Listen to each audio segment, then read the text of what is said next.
Hello and welcome to the first edition of the Fast Track Travel Clinic with me, Simon Calder. Now, many of you have been writing to us here at Fast Track asking our advice, particularly concerning the recent British Airways strikes.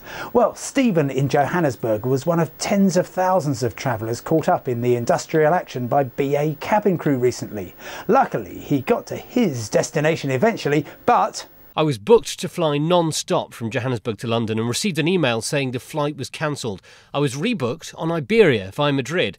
When I got to Joburg Airport, the original BA flight was running, but the computer system would not let me rebook on the non-stop trip. What's going on? Well, Stephen, in the dispute with cabin crew, BA had planned to carry about 7 out of 10 passengers. But as the strikes progressed, more staff than expected turned up for work, and so the airline reinstated a number of services, including yours. The big problem, though, is that your ticket was booked through American Airlines, BA's alliance partner. The system had not been updated with the reinstated flight, and so therefore you had to go via Madrid. And a reminder, of course, that a plane ticket is nothing more than a vague promise to get you from A to B, possibly via sea.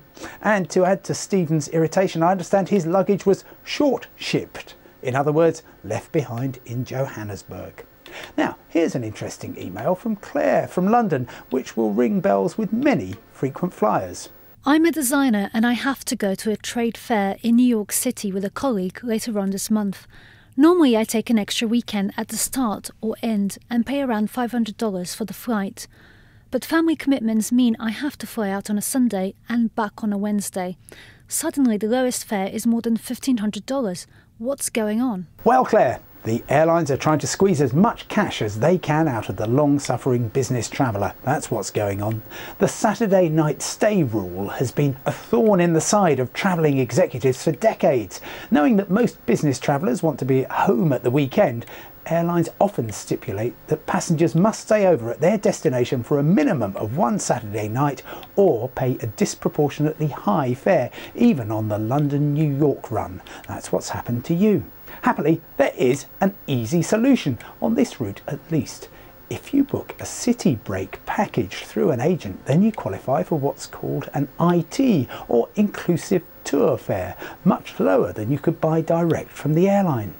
I checked dates in mid-April. As you say, the lowest fare is about $1,500, but add in a reasonable Midtown Manhattan hotel and it falls to $1,100. And if you and your colleague are prepared to share rooms, it would be just $950. Incidentally, these involve flights on British Airways, which, as we know, has been suffering cabin crew strikes, but no industrial action is planned for when you'll be travelling. Finally, here's an email from Lisa in Nova Scotia in Canada, who's keen to head south for some spring sunshine. She asks, is it possible to book a twin center holiday in Havana in Cuba and Key West in America? I know there are travel restrictions for American citizens, but do these apply to overseas visitors wanting to transit between Cuba and the USA? Good question, Lisa. These two cities are tantalisingly close across the Florida Strait, just 100 miles apart. 90 years ago, the very first international air link from the US was between Key West and Havana. However, Washington's trade embargo aimed at disrupting the Castro regime means there are very few flights between the US and Cuba, and none since the revolution in 1959 from Key West. However, there are shuttle flights from Miami, which non-US citizens are able to use. Well, that's all we've got time for in this session of the Fast Track Travel Clinic. If you've got an issue with an airline, hotel chain or tour operator that you'd like us to address, or are just in need of some plain old-fashioned advice, then email me here using the usual address, which is fasttracktravel, that's all one word, at bbc.co.uk, and I'll do my very best to find you an answer.